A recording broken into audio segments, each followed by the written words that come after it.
Good morning, my friends. Rich Lohman here with your thought of the day. Happy Saturday to you.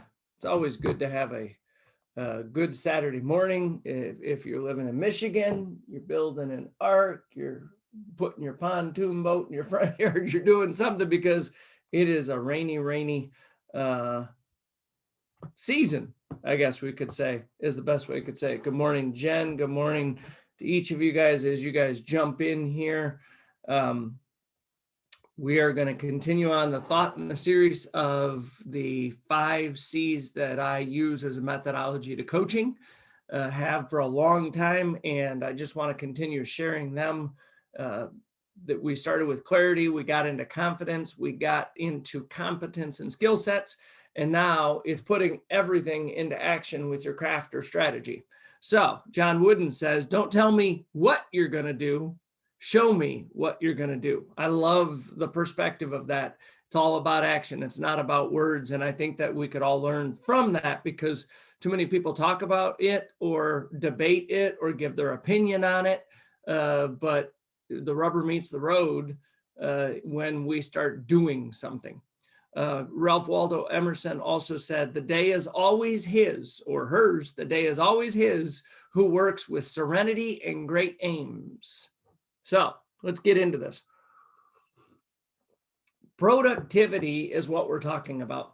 Action is what we're talking about. And productivity best is associated with, that's the end result, is to be productive, is the result of goals plus energy plus focus. Goals plus energy plus focus. Good morning to Marty. Good morning to Carolyn. Good morning to Corey. I haven't seen you in a long time in here, my friend. I hope you're doing well. Good morning, Rebecca. So productivity is goals plus energy plus focus. And when you have 3 components, sometimes, and that's a lot more than just 3 components because goals is a lot deeper than just 3. It gets complicated, and I want to just simplify things. So how do you build the right strategy that works for you to get stuff done?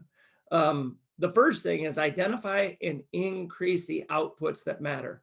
I've really been honing in on this for quite some time and making some shifts for me for my day. Each day is very structured, and I'm focused on not wasting my time doing things that make no sense to me or that they don't increase the outputs, the output that matters for me, my life, my family, my career, and everything in it. So number 1 is increase the outputs that matter. That means decreasing the stuff that doesn't matter. So it's just a trade-off or a sacrifice. Number 2, anything we should want to do, I've been really honing in on this myself, is if I want more clients, as an example, then I should chart the 5 most important moves that matter. What are the 5 most essential things that I should do, and how do I chart them so the trajectory, easy for me to say, goes in the right direction? If I want to lose weight, it's get the movement and exercise and burn more energy that I consume, eat the right stuff, drink half my body weight in water every day, and get some sleep and get some stretching in. All of a sudden, those are the right 5 moves that matter if it was losing weight or fitness. Each of us has to sit down and figure out what is going to make me productive, what is going to make me the best version of myself, and am I really going to do that work? The third thing goes back to yesterday's conversation to a degree, but I'm going to take it a little bit deeper. But if you want to become more productive, get insanely good at key skills. Key skills is the word. Pareto principle says 80% of my output is going to come from 20% of my skills. So pay attention to that. And then when you start to get insanely good at those skills, you're going to identify the skills. You're going to visualize what it looks like when it's in its mastery format. You're going to practice the skills repetitiously day in, day out. You're going to improve them. And the biggest thing that most people miss, and this is where their influence doesn't go up and they don't hit the mastery level, is You want to become a master at something, go teach it to someone else. You teach it so that they get good at it, because that's a lot of work. That's a lot of effort, because they're not good at it. So identify, visualize, practice, improve, and teach is how you get insanely good at being productive. I hope that this resonates with you guys, and that you can identify, what am I going to do? What am I going to do today? And how am I going to get insanely good at it? Because we're not supposed to be good at everything. And I think that's why we get overwhelmed, is we're trying to get good at stuff that we have no business getting good at. Yesterday, we were teaching a lesson in our Passport to Growth pre-recording, and we were talking about your focus and your risk.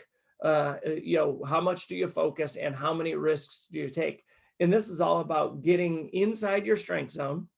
That's focus. Know what you're good at and stay there, and then get outside your comfort zone, because that's where the magic really happens. Any other variation of that would be mediocre at best, and winning is less likely to happen. And I want us to all be able to win. This craft, this strategy that I'm talking about today is where winning happens. So I hope you go out and win the day, and become a better version of yourself through the practice and repetition of winning each day. Proverbs chapter 21, verse 5 says, the plans of the diligent lead to profit. The plans of the diligent, craft and strategy is all about being diligent. The plans of the diligent lead to profit, as surely as haste leads to poverty. Haste is just hurrying up and getting through something, just checking it off the list, just doing everything we possibly can do. That's hasty, and it's going to lead to poverty. So this encouragement through the scripture is, let's get insanely good at what you are called to do, what I am called to do, and let's go do it and push everything else off the plate, off the table, and into somebody else's world. I hope that you find this beneficial. Have a great weekend, and we'll finish up the 5 C's on Monday. And you guys will probably love that one, because it's the only one of the 5 C's that has nothing to do with you in all likelihood. Take care and have a great day.